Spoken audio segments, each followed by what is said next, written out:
What's up, fellow dropshippers, and welcome to this week's live Q&A. If you're watching this later, I'm just going to wait a little while to have some people come into the live stream, and then we'll be getting started answering all your questions from this week.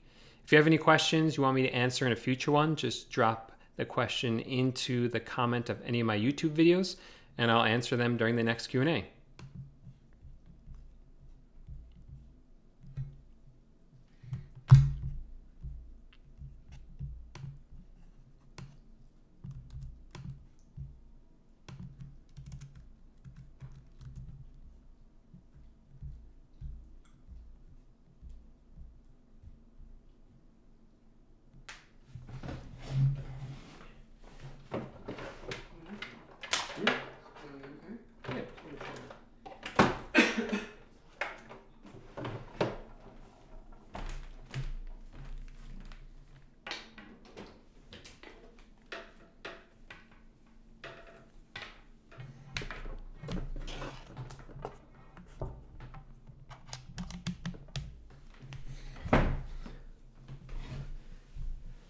Welcome, Mr. Nobody from Greece. First, Ashley's here. Let's get social. Welcome.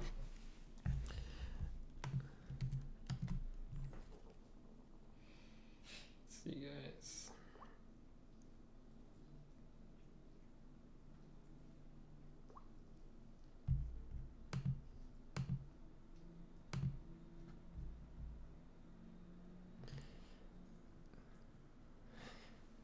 Yeah, Ashley, I've dispensed with trying to set up an announcement about the live stream ahead of time because I'll just mess it up.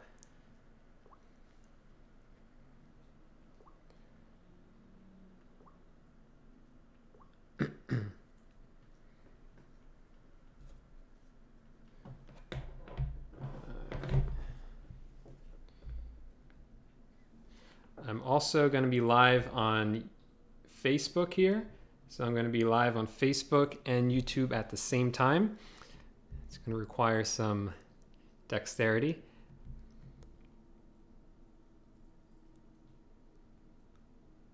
It's good to see you guys too. Welcome.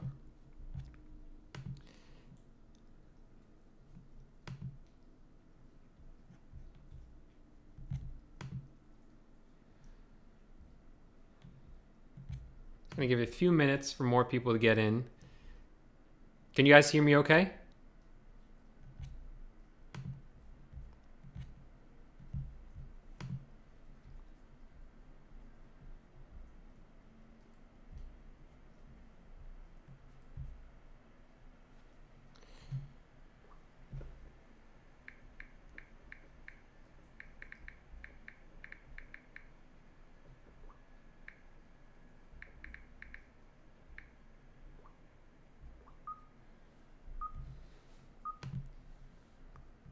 Great. Okay. I think I finally figured out my microphone. I'm just going to give it like one more minute, and then we're going to start the live Q&A.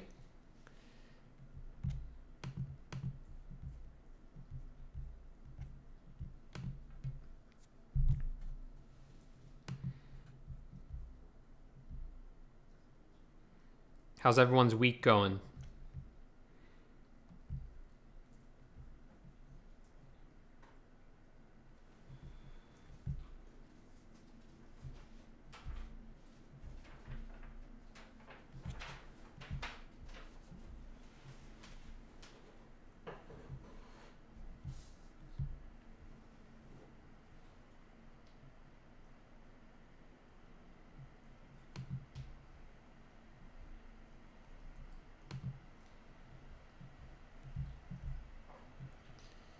All right, so let's get started because I have a lot of questions that people asked. The past 2 weeks, last week, I wasn't feeling so well, so I didn't get through all the questions. So I wanted to make sure I got through all of those ones today. Let's see. I have a question from Chris from this week. Chris was asking if I go in and optimize my photos after I post them onto my eBay store. And no, I don't really change the photos. I know in the old days, people used to change the name of the photo, like go in and change the data of it to actually change the name of it. But I don't think that works anymore. From what I hear from other people, they don't do it anymore either. It used to be something that eBay looked at, but it's not something to look at anymore. So that's not something that I do. Abde is asking about if I drop ship from AliExpress. That's not something I do. I know there are people who drop ship from AliExpress onto Shopify and eBay. It does require longer handling times. It might be something that's more set up for FBA, where you could ship a large shipment to Amazon first, and then Amazon will send it out with 2-day shipping. But that's not something that I personally do.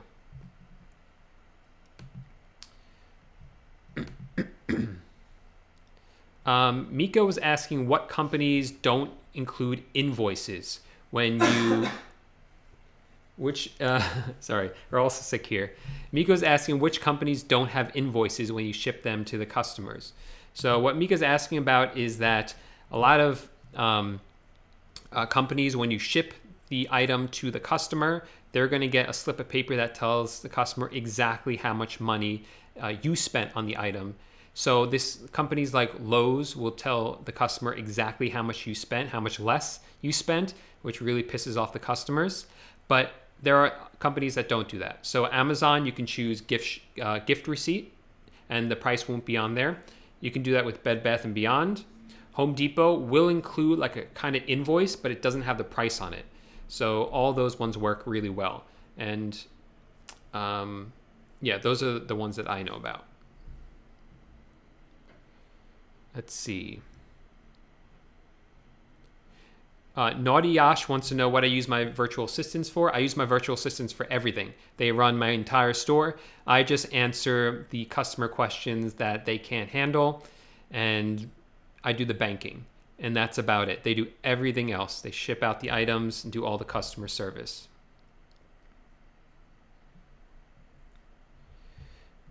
Okay.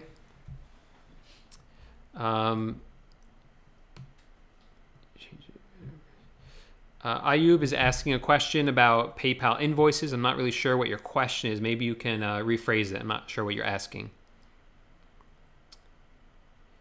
So Abdel Jalil, I hope I'm saying that correctly. You're asking what the most important points are for eBay when they evaluate your account. I'm assuming you're asking about a selling limit.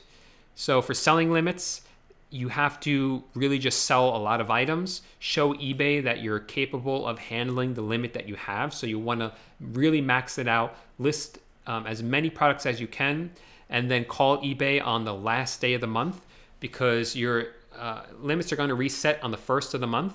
So if you call the last day, that's when you've sold the most amount, and it's going to show eBay that you've been busy and that you can handle the sales that you've been getting. So do that, ship out the items, don't get any negative feedbacks, and add your tracking numbers, and you should be fine. You should get a limit increase, no problem. Okay. What are my opinions from dropshipping from Amazon to eBay using coupons and promo codes to be more competitive on prices? So I think dropshipping from Amazon to eBay is great. It works really well for people. It's extremely competitive, so your margins are going to be really low. I don't know what coupons and promo codes you're talking about, actually. I know that there are manufacturing coupon codes and things like that. If you find them, that's great. Because that is going to help you be more competitive while still turning out a profit. So as long as you don't get kicked off for using it, I don't see anything wrong with it. Let's see. I know you drop ship from Home Depot. Gaming Goodies is asking, I wanted to ask, since I have a foreign credit card in the US, it's a US credit card, but will that get denied? Unfortunately, I don't know much about drop shipping from outside the United States to eBay US. I really don't feel comfortable answering any questions about it because I don't know anything about it. So I apologize. Used to just ship only within. When is the course ready? L Chef. Well, I'm actually really excited to announce that I literally just finished it. I just launched it. There is a link to it. It should be in the description of this video. It should be at the very top. I'm going to be making a promo video that shows all about the course, everything about it. But it is ready. I just launched it. I'll put the link in right now so you guys can see it and check it out. It's all ready to go. I'm going to constantly be adding more to it. This is like a special launch price. There are core modules, which goes over everything, how to start a store, everything you need to get started. And there are more advanced modules. I haven't made all the advanced modules yet, which is why there's a special launch price for this. But those will be coming out, and I will be making a whole advanced course all about virtual assistants and how to hire them and manage them. That course is not ready yet, but if you buy the course now, the main course, the virtual assistant course will also be available to you for free once it's made. But once everything's completed, the price is going to go up. And like I said, that virtual assistant course is going to cost extra. But for now, it's included in the price of the main course. So go ahead and check it out. I just put a link to it. And let me know if you guys have any questions about what it is. I will be making a promo video showing more about what the course is about this week. But I'm really excited that it just launched because I'm really excited to see like what you guys will be able to do with that information. Do you have a template for sending emails to eBay for a suspended account? I don't have a template for it, Tracy. That's a great idea though. I'm going to look into maybe doing a video about that because actually that has happened to me once. But they tag on it. Okay. Thanks, John. That's a great compliment. You're watching all our videos. I really appreciate that.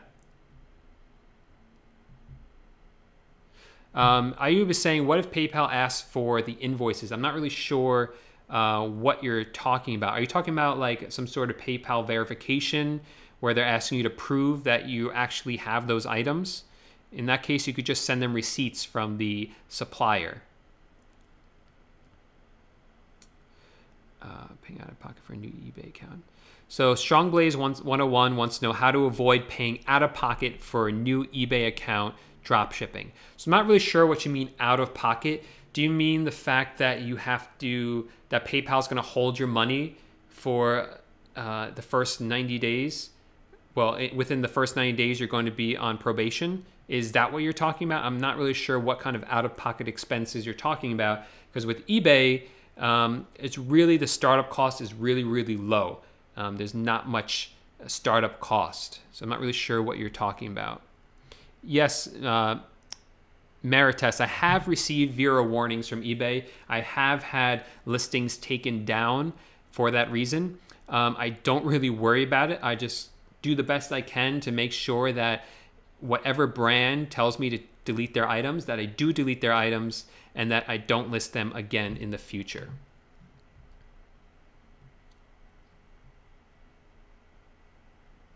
No, it's not illegal to put your buyer's address as the billing address. There's nothing wrong with that. So BJ wants to know how many sales I did in my first week or month when I started. So the first week I had no sales when I first started. And in my first month, the sales were very low. But it's really all about figuring out how the system works, how to drop ship onto eBay. I've started stores since then. I've listed brand new items that I've never listed before and have gotten lots of sales within the first week. So it's really about understanding how the system works. And once you manage to do that, then it doesn't matter how new your account is. It doesn't matter how low your feedback is. You could still get sales with a brand new account. We've been doing it with our new accounts.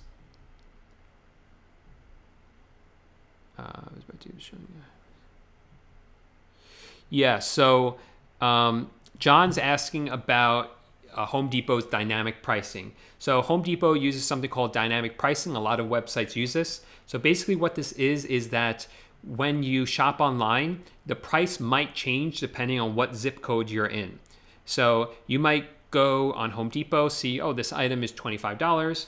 And then when you go to checkout and you change the address to the buyer's address, it suddenly jumps up like $10. And unfortunately, there's really nothing you can do to prevent that.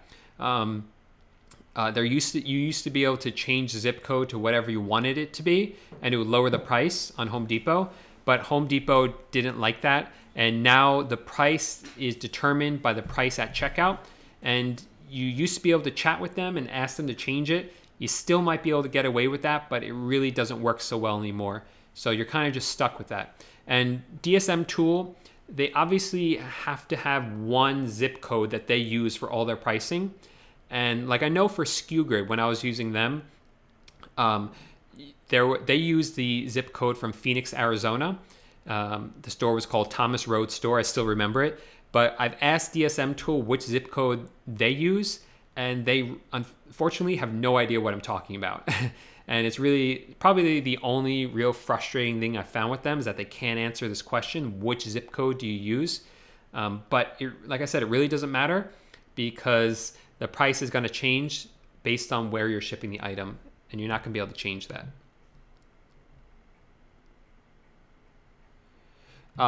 Clutch Charles is asking if buyers will not buy from you if you're a new seller with no feedback. And I kind of just answered this. The answer is no. I think that buyers will buy from you if you have no feedback, even for more expensive items, but you really have to know what you're doing. You have to know how to title the items, which items do sell. And if you have that formula down, then they will buy from you, but they won't. Not as many will buy from you. That's definitely true. So the more feedback you have, the higher you will rank and the more that you will get sales. So if you're a new seller, the best thing to do is to list cheaper items, and there's a number of reasons for that. One is because people are more likely to impulse cheaper items. Two, because you have a listing limit.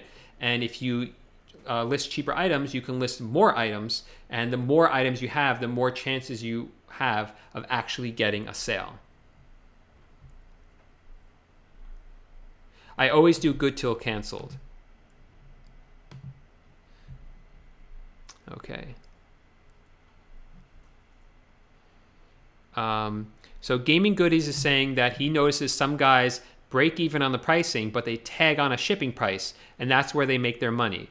Do you see this going wrong at all? That's just another technique. It's not something I've ever tried, to be honest.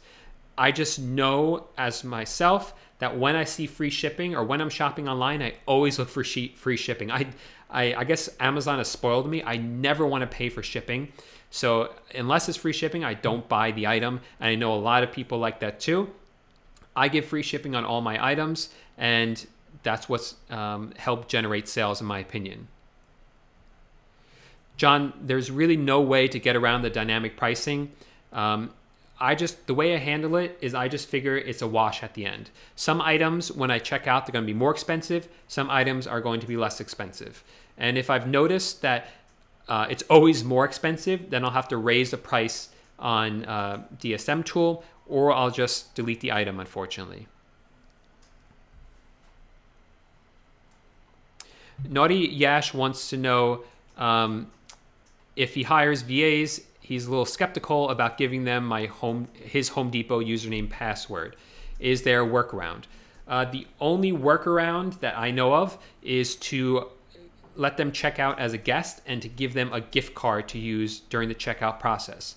Otherwise, you should find someone that you trust, let them log on to your Home Depot account, and really ask yourself, what are they going to do on Home Depot that's going to like screw you over? Are they going to ship a bunch of items to some family member they know in the United States? Like, it's just not likely that anything could go wrong, but use your best judgment. Maybe have them list that first and see if you trust them. But if you don't trust them, use a gift card and a guest checkout. That does work. Yes, the PayPal jail. Somebody just asked and I lost. Yeah, Strong Blaze. The PayPal jail can be lifted before the 90 days if you prove that you are a reputable seller. I've heard that if you have 25 transactions and that you fulfill them, you upload the tracking numbers for them, that the PayPal jail will be lifted. I don't know if that 25 number is like an official number from PayPal. I know that mine was lifted in about less than a month, a little less than a month. So just get regular sales and fulfill them, and that will lift it sooner. see what else. How much time do I spend in selecting the items? Yeah, I spend, that's something that I still do a lot, is I source my own items. It's not something I have my virtual assistants do. And I spend a lot of time on it when I do it, because I like to list a lot of items. But I can usually find a good item in less than a couple of minutes.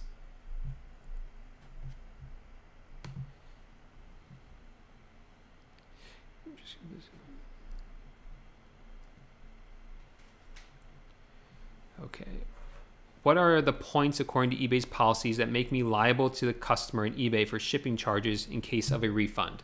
So if there is a return case, then you will be responsible for shipping it back to your source if the item was not as described, if the item arrived damaged, or if the item arrived late. So any one of those, then you'll be responsible to ship the item back to your source. Luckily, your source is gonna supply you with a free prepaid return label anyway. So you can just use that and give it to your customer and they'll ship it back. L Chef wants to know, am I concerned about competing with prices? Everything I find, it's already listed in eBay for so much cheap, leaves no profit. Are you using David Vu's formula? No.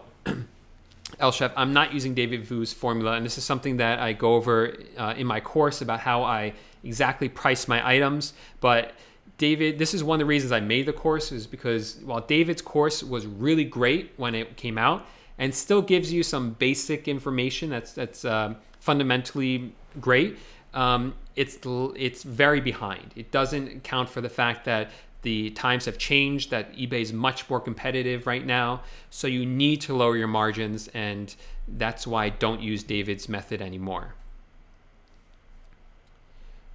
Also got an email saying something defective. Congress is putting an end to dropshipping. But okay, yeah, I made a YouTube video a couple days ago about a Supreme Court case where the Supreme Court is looking at online retailers and whether online retailers have to pay sales tax. So I made the video, and the video was in part about that. It was in part about sales tax. After I released it, I just thought it was too much information in one video. So I wanted to make two different videos, one about sales tax, one about the Supreme Court case. I'm still going to be making those videos. I didn't have a chance to because I really wanted to finish up my course, which luckily I did do. So sometime later this week, I'll be making both those videos for you guys, and I'll release them out.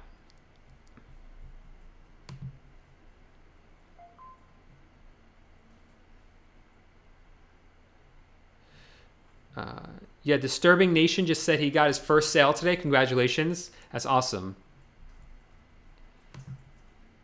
Okay. Can you please, oh, I lost the video. On a gift card on Walmart and Home Depot and how it works. So you're asking about gift cards on Walmart and Home Depot. So there's really two types of gift cards. The first are discounted gift cards, and the second are non-discounted gift cards. So discounted gift cards you can get from websites such as Raise.com or Cardflip.com. You should look up the website Gift Card Granny. That will show you all the websites in one place and whether there's gift cards available. I don't buy discounted gift cards just because they're for small amounts. I have to manage them. I did it in the past. It was a nightmare. I don't like doing it anymore.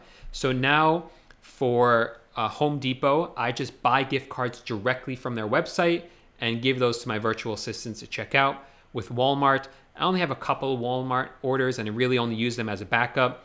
So when I do check out at Walmart, I always use PayPal to check out. Kirby wants to know what a realistic profit margin is. It really depends. It depends on which source you're using, how competitive that source is, whether the item that you've listed has actually ever been listed by anyone else before. I don't think anything higher than 30% though is really expected, but there are exceptions to that. I have items that are much higher than 30% because no one else is selling them.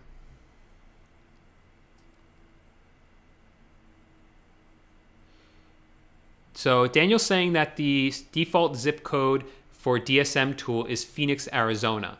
I don't know if that's true. I asked DSM Tool and they said they don't know what their default is. Use a Prime. So Naughty Yash wants to know if Amazon terminates your buyer account if you use your Prime membership to dropship. Rumor has it that they do, but I don't know anyone that this has actually happened to. I dropship a little bit from Amazon. I've never had a problem. I have 2 friends that dropship a lot from Amazon, and I know that one definitely uses his Prime membership. Actually, I know both of them do, and they never had an issue as far as I know. So how many listings was I doing per hour before I had VAs? Per hour. So when I was doing them manually way back in the day, I would get maybe like 1 every 10 to 12 minutes. And then I was able to double that when I was using HydroLister. And I bet with DSM tool now I could, have triple or quadruple that.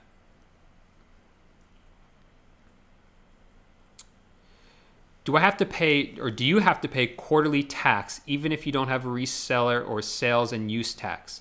So you only have to pay sales tax to a state if you're registered in that state as a business and registered to collect sales tax. So you should really talk to a CPA. Is that what it is? CPA about it, because that's really like a tax question for them. That's a sales tax thing. So Jason says he's still in the niche phase. He's trying to find his niche. So Jason, if you're doing eBay dropshipping, you really shouldn't be in a niche. You should just sell anything and everything. I'm not sure if you're maybe doing some other type of dropshipping, then maybe you do want to have a niche. But on eBay, you don't want a niche. That's the beauty of eBay. You can test every kind of market. You can be in every single niche at once. And it's like a huge store. You just want a big Walmart type store. So Rex wants to know what new sellers should be selling, how long they should wait before scaling their store. So you should sell cheap items, items that are ideally under $40, really under $35, items that people are more likely to impulse buy, and items that that you've bought online. I suggest you make a touch list, which is a list of everything that you touch for the day, as no matter how mundane it might sound. Your doorknob, a toothbrush, a fork. Search for those things on Source's website, see what pops up. You don't necessarily have to sell the doorknob or the fork, but see what pops up and sell those items, because that's something that everyone's going to have to need or use. Okay.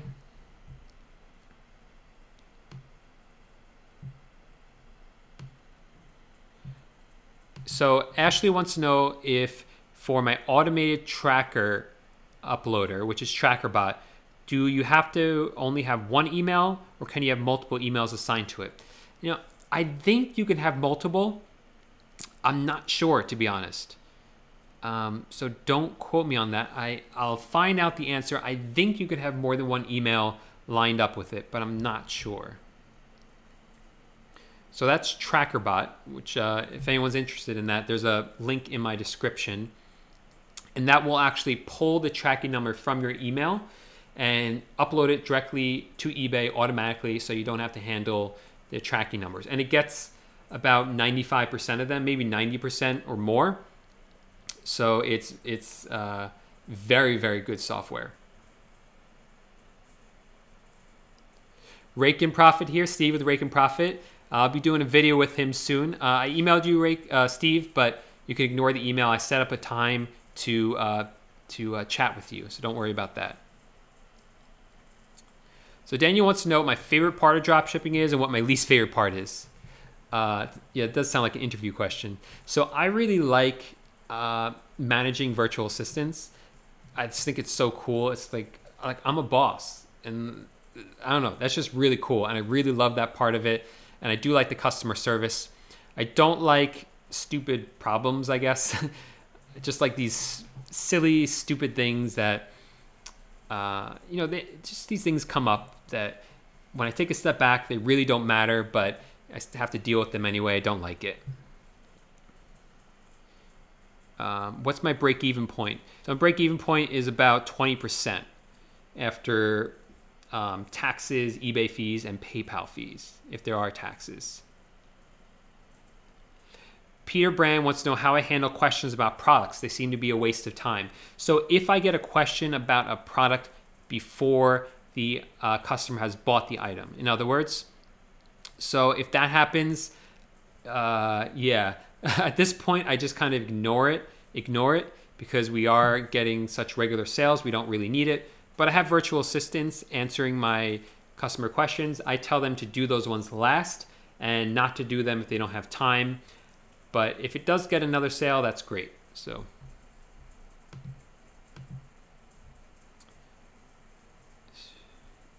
let's see.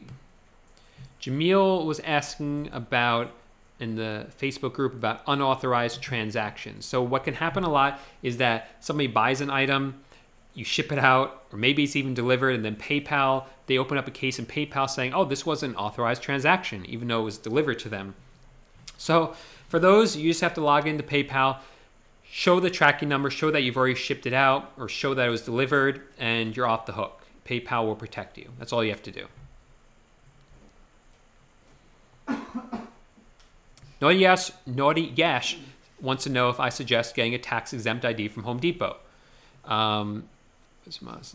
Yeah, so if you can do that, that's great. That's a way to save some money, but you're only allowed to do that. Like I would suggest talking to a CPA because you're only allowed to do that if you're actually registered to collect sales tax. So I don't want to get you guys in trouble. So make sure that you're following the law and that you might want to talk to a CPA about that. But it is a good idea if you can do it.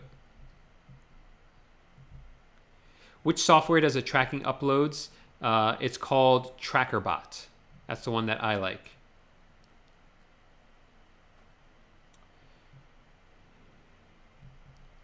So Joshua wants to know how I handle the shipping fees and the delivery times. So I have free shipping on all my items on eBay.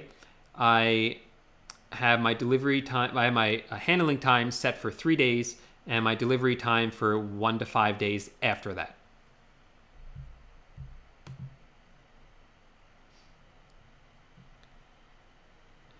Okay. So the questions we have from the week. Sonus was asking what a good VPN is, and I like CyberGhost. It works really well. I give it to my virtual assistants who need it, and I've used it when I was traveling overseas. Naughty Yash, I don't think the TrackerBot works for Amazon. I don't know of anyone that works for Amazon dropshipping as of yet. Amazon dropshipping is still pretty new, so I don't think there's much software out there for it.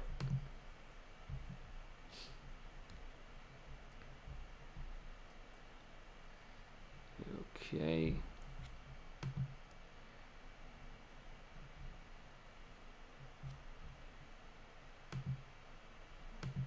So the questions I had from the week. Somebody's asking if I do teaching or mentorships. I used to do that. I used to teach people, but I just ran out of time. I was doing too much with my eBay stores and my YouTube channel. So I've made the YouTube channel, I've made the course that I've made as kind of a replacement for my mentor program so that anyone who wants me to teach them can take the course. I put everything in there. There's more stuff in that course than I've ever taught any of my students because I just didn't have the time to teach one person everything I know. So it's all in there. And then of course, after anyone takes the course or as they're going through it and have questions, they can ask me. I've created a Facebook group so they can ask me in that Facebook group so other people can learn from the questions as well.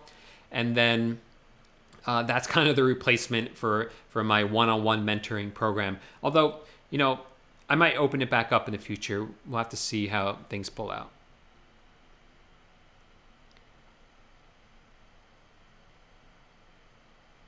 Peter Brand, not, okay. So does ignoring questions affect your performance on eBay? I haven't found that it does. We open every email and you know, it would be pretty silly if not answering a question would somehow negatively affect your account because eBay has to know that not every question has to be answered. You know, sometimes your customer just sends you thank you, which Does that really need a response? No. So eBay must know that. So we open every email because we check every email, but we haven't found that not answering some, we haven't found it to affect our account in any way. L Chef wants to know if you need a store from the get-go. No, absolutely not. So what L Chef is asking about is when you first start out, you have you don't have a store subscription, and then you can get a basic store, which gives you, 200 free listings a month. So you have to really do the math. See, when you're first starting out, you get 50 free listings, and do the math and see at what point it makes more sense to subscribe to a store.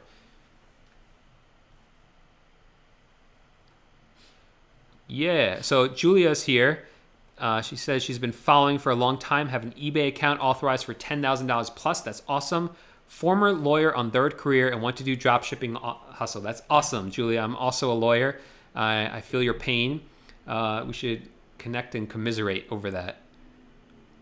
John wants to know if my stores are niche, like one store, another in Paul's Plumbing surplus. No. So I don't niche down. Our store is a very general store. It has everything and anything, and that's how all my stores are. And the reason for that is just because I don't think people go to your store for like a niche reason. They just look for a product, and then they find the product that they want and they buy it. I don't really have too many people like repeat customers. I have some repeat customers for sure, but it's not because I'm in a niche. So Mohammed says, I have 150 listings. Most of them have sold with low profit margins, but making one sale each week. Will my sales increase if I have 1,000 listings to at least 5 sales a day? You would think so, right? But it's not necessarily the case. It really depends on the quality of your listings, and the low profit margins are helping you get more sales. That doesn't mean you always have to keep them so low. You want to use this to kind of gain momentum, and just keep doing what you're doing. You have to prove to eBay that you're a reputable seller. Then eBay will start to rank you higher, and you have to also, for yourself, start to understand what products sell at what price range. And once you begin to understand that, you'll be able to list products that are more likely to sell. So that's really what you have to be doing.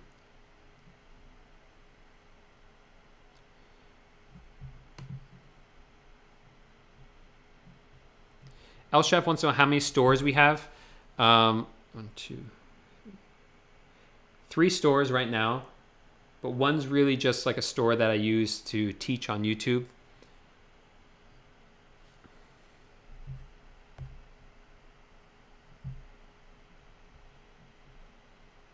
So how many? Somebody wants to know how many listings one should have to make $1,000 or $10,000 a month. Wow. So that's so hard to tell. Like I just said, it really depends on the quality of your listings, which sources you're listing from, how competitive those items are. Also, what your margins are. The lower margins you are, the more likely you're going to sell, but obviously less money you're going to make. So there's really so many factors. I would start out slow, try to get to $100 a month and $1,000 a month. So you really got to start out slower than that. But a lot of people say that you'll make $1 for every listing you have per month.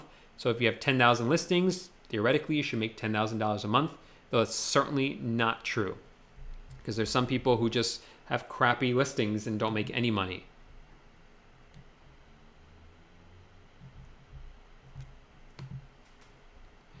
How do I track sales? Somebody just asked. Master was asking how I track sales. I track sales using GoDaddy bookkeeping. Look it up. It's $10 a month. It pulls all the data automatically from eBay, automatically from PayPal. It tells you exactly what your fees have been. It pulls all the information from your credit cards. And at the end of the month, will tell you exactly how much money you made. You have to do some reconciling in there. Amy says I have a British accent. Not sure about that one. What is the best niche in 2018? Again, I don't do niches. I think times a year, you might want to sell seasonal items. A lot of people say you shouldn't sell seasonal items. There's certainly some merit to that. If you sell seasonal items, they're more likely to go out of stock, but they do sell. So for instance, we're in January, we're coming up to Valentine's Day. It's not a bad idea to sell some Valentine's Day stuff, but just know that they will go out of stock. So you got to keep a close eye on it. Jared wants to know what sources I use. I use Home Depot, some Walmart, some Bed Bath & Beyond, but mostly just Home Depot.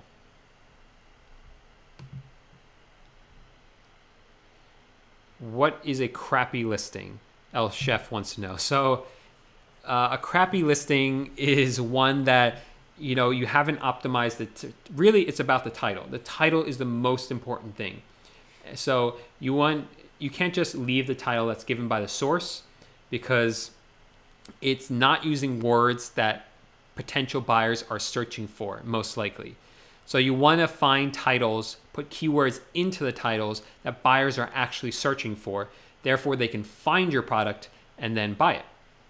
So there's so many people out there looking for your product, they just don't know what to search for. So you have to find out what they're searching for and put it in there instead. And sometimes that could just be, I've seen really successful sales on some products that I've misspelt, because it's like a common misspelling. So that's a trick that does work sometimes, but just be careful with that one, because it doesn't work all the time.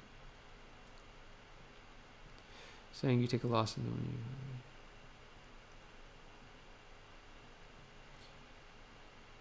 So Vex says my hairstyle is like Arnold's from Terminator 2. Yeah, my hair is usually pretty puffy and out there. That's why I usually wear a hat. But yeah, I need a haircut. So what keywords should you avoid when optimizing a title? Brands, you don't want to include the brand name, unless it's like a commonly searched for name. So for instance, if you find, let's say you're selling a microphone. I'm using a Blue Yeti microphone. The brand is called Blue. It's a really popular brand. So I would include the name Blue if I was selling this microphone. Now, if it was like a brand called like ZXY, like some really off brand that no one's ever heard of, I would not include that brand name, because who's going to search for that? Actually, that's probably a really bad example, because when people are searching for microphones, they probably will search for the brand name, even if it's a brand you've never heard of. But let's say you're selling like a chair. If it's like a company that everyone knows, then you want to use that brand name. But if it's like some off brand that no one's ever heard of, then don't use that brand name. So that's something to avoid. A lot of people put into their titles the word new or no tax or free shipping. I think that's just a waste. People, in my experience, buyers aren't searching for that. Maybe if they see it, they're like, oh, that's great, free tax or no tax, free shipping. But it's not something they're searching for. They're just searching for the product. So make sure, and they're searching for the keywords. So make sure to fill it up with those keywords and avoid words like that. Also, any conjunctions like and or with, you don't really need those. Those can be implied, or you just put like the ampersand symbol instead, which takes up 2 less characters. So Fresh, So Clean says he uses the same title for multiple listings on eBay. Will eBay take them down? No. So eBay doesn't care if you use the same title for multiple listings, but you can have the same listing with different titles. So don't list the same product more than once. So Naughty Yash says he sold 1 item in 3 days and he doesn't qualify for free shipping on Home Depot. Should he cancel the sale? No. You should first see if you can find it on Amazon. See if it's free shipping and the same price on Amazon. If not, you're going to have to buy it and eat the cost of it, the $6. Unfortunately, that's just the nature of the business. You don't want to cancel a sale for that reason. It might result in a negative feedback. So I would suggest that you just fulfill the order and maybe add the cost of shipping into all your items. until you get to the point where you're buying at least $45 a day on Home Depot.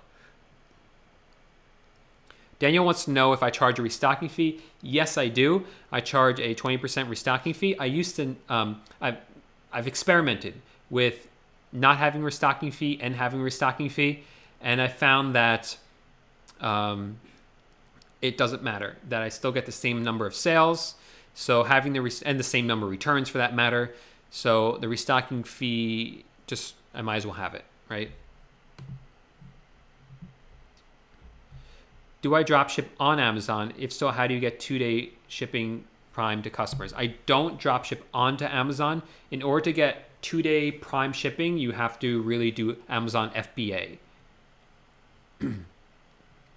So what is the difference between a manufacturer, a wholesaler, and a drop shipper? So a manufacturer is the one who actually makes the product. This is usually someone, a factory in another country. The wholesaler is the company that's going to have, this is like what's a good example? The wholesaler is the one who actually has it in a warehouse in the United States and is ready to ship it out to the customers or to maybe your store like Walmart. And then the drop shipper is you. Drop shipper never actually sees the items. It goes directly from the wholesaler to the customer, or maybe it goes from wholesaler to a retailer like Walmart, and then from Walmart to your buyer, and you just act as a middleman.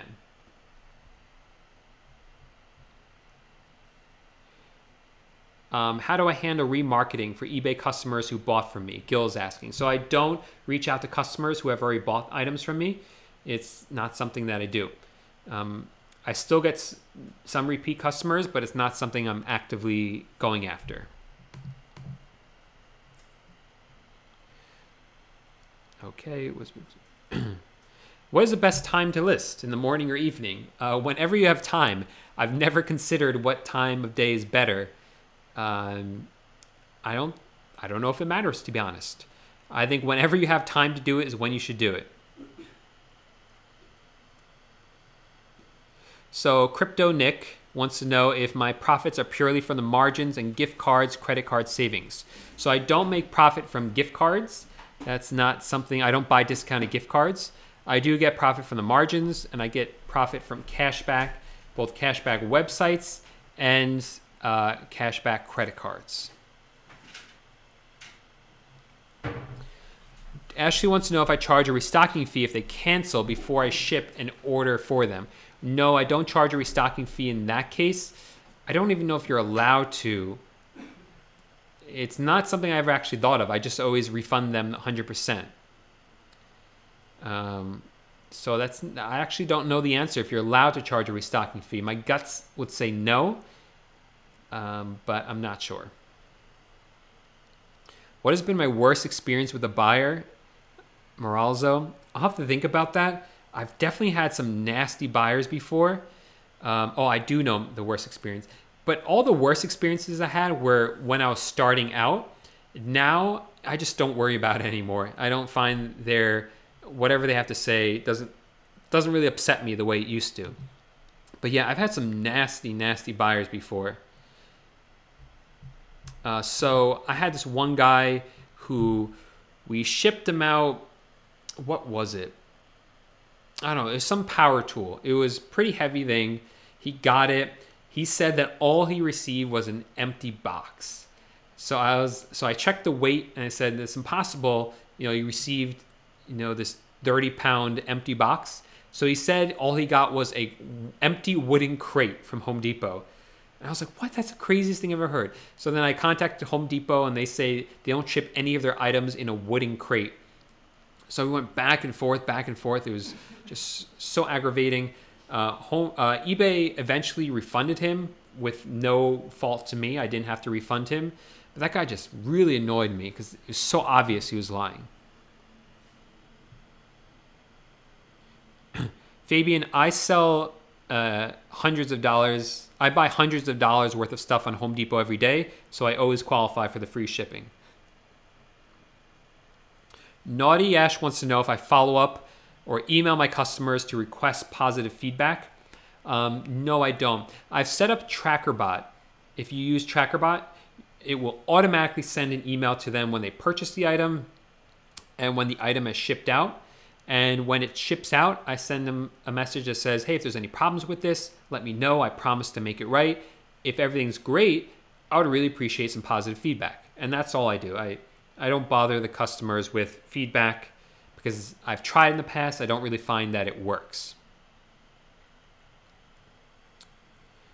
When I choose items from Home Depot, do I find them with higher ratings or new arrival times? So I always look for ones that are at least 4 stars. Sometimes I'll go under 4 stars if I think it's a cool item, but in general, I only do the ones that are 4 stars or higher. So Ashley says the customer opens a return, still doesn't return the item. What should you do? This is a great situation in my opinion. I love when this happens. So eBay will give a date when they have to ship it by. If they don't ship it by that date, call them up. eBay will close the case. The buyer can't send the item back. They won't get a refund, and they can't leave you negative feedback for it. Naughty Yash wants to know if I leave feedback for my customers. Yeah, I have it done automatically. I don't actually remember how to set that up. I did it so long ago and just forgot about it. But there is a way to automatically set it up so as soon as they pay you, they get feedback. So what is my handling time on eBay and what is my return policy? My handling day is three days handling, 5 days shipping, and then I have a 30-day return policy. So John wants to know if I have 30 orders, would I put them all into one order or 30 individual orders? So that depends on the source. Sources like Walmart, they have to be in individual orders. Sources like Home Depot can all go into one order. However, you don't want to put them all into one order because if something gets messed up, then you have to cancel the whole order and you have to do all 30 over again. So break it up into smaller orders, and then if something gets messed up, it's easier to fix that way. And there's less problems. HomeDepot.com is a little quirky, so the less items you have in an order, the less likely it is to like bug out and not work right. Alexander wants to know how you can get sales if you can only list 10 items. So you're going to list cheap items. If your listing limit is only 10, your items should be under 20 bucks. They should be kind of items that you think people are going to impulse buy. That they're going to see that, think, oh, that's a cool item. I'm just going to buy that. I don't care how much it is. And 3, you want to make the profit margins nothing. You want to make no money off the sale. You just need to get the momentum going. These first few months as a new dropshipper are not about making money. It's about building a store. So Crypto Nick, my margins change for every item. It depends on how well they're selling. I'll raise it if they're selling well. I'll lower them if they're not selling at all.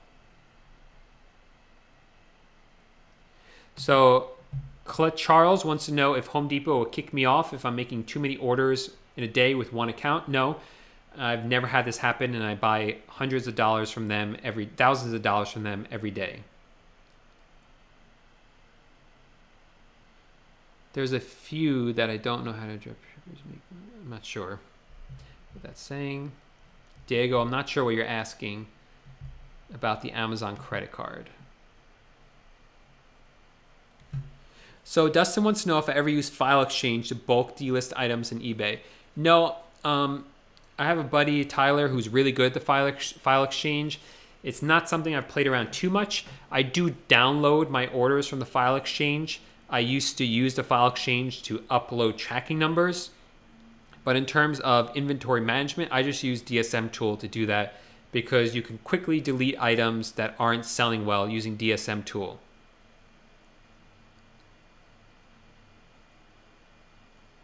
Crypto Nick wants to know if I ever use coupons or price matching. So in the past on Home Depot, I used to use price matching a lot.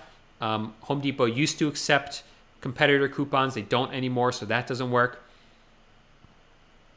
Now I just have too many sales, so I can't do the price matching anymore. So Alexander, you shouldn't lose money on the sale. You shouldn't list a $15 item for $11, but just mark it up enough so that you can cover the eBay fees and the PayPal fees. But really, in the beginning, it's not about making money. It's about building your store. No, El Chef, the course I've released has everything you need to get started. The advanced modules are really for after you've already been generating sales to generate more sales. So really, I already have some of the advanced modules out, the important ones, and I'm just going to be making more. That's just the advanced modules part is just a place for me to kind of add more to the course as I discover more things. So it's all there already. Everything you need to start a store is in the course already. So fresh, so clean. I'm sorry, like I've said, I don't know much about drop shipping from outside the United States, so I can't really answer your questions about that. So Crypto Nick is asking if I have a system for tracking and placing a large amount of orders.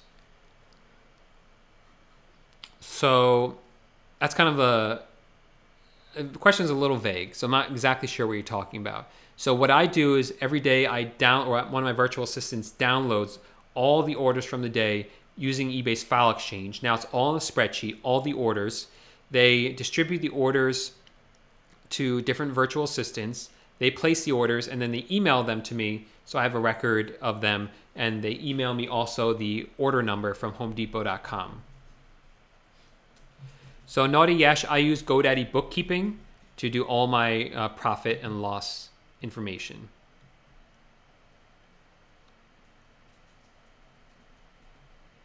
So Diego wants to know how some people are making profits selling Amazon products with such low margins. Amazon's not something I know too much about. I don't use them as a main source. I've seen people drop with the margins really, really low, and they're just getting cash back. That's all they're concerned about. Yes, Alan, I have a course. It does cost money, but I'll put a link to it. You can check it out, see if it's for you. I'm going to be making a video soon on my YouTube channel, which is going to talk all about what the course is about. Put it all into there. Yeah, Crypto Nick, if you Google eBay file exchange, it'll give you a link to the file exchange. You have to opt into it.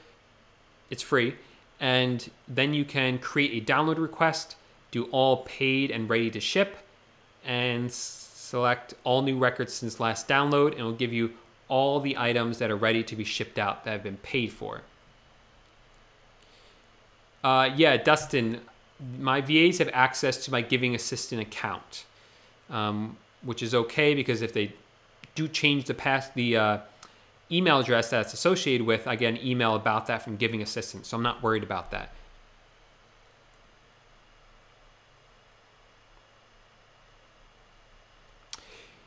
Ashley wants to know if I've heard of Ernie, which gives me cash back if the item changes in price 90 days after purchase. Yeah, I have used that.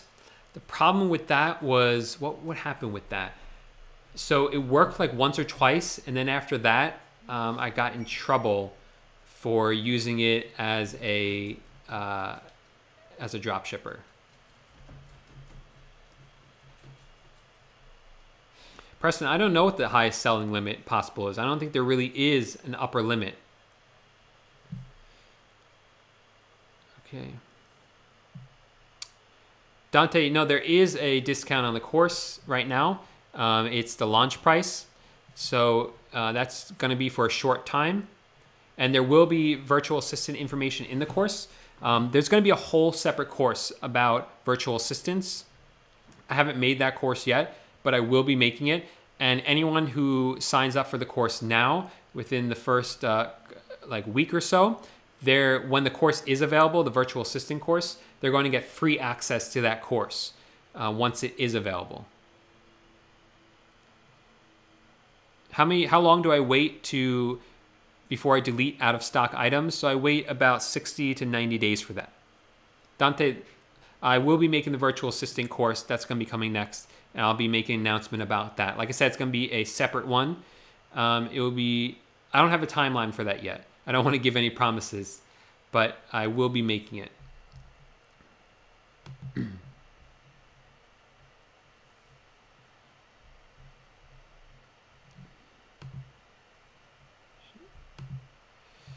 All right. I'm going to be wrapping this up in a minute. Preston wants to know what cashback sites I use. I use almost exclusively Giving Assistant, but I'll see whichever ones are the best cashback that day.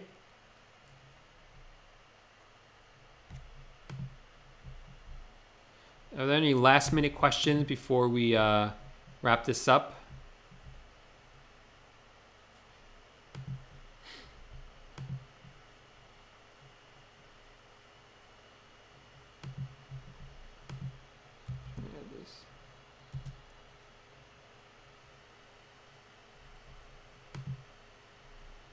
All right, guys. Well, thanks everyone for coming out. I really appreciate it. You guys had great questions this week, and I really appreciate everyone coming out. So if you have any questions for next week, be sure to drop them into the comments of any of my YouTube videos, and I'll be sure to answer them. And yeah, I'll see you guys in the next video. If you like it, please give it a thumbs up. Subscribe to my YouTube channel, and I'll be sure to create more great content for you guys. All right, I'll catch you guys in the next video.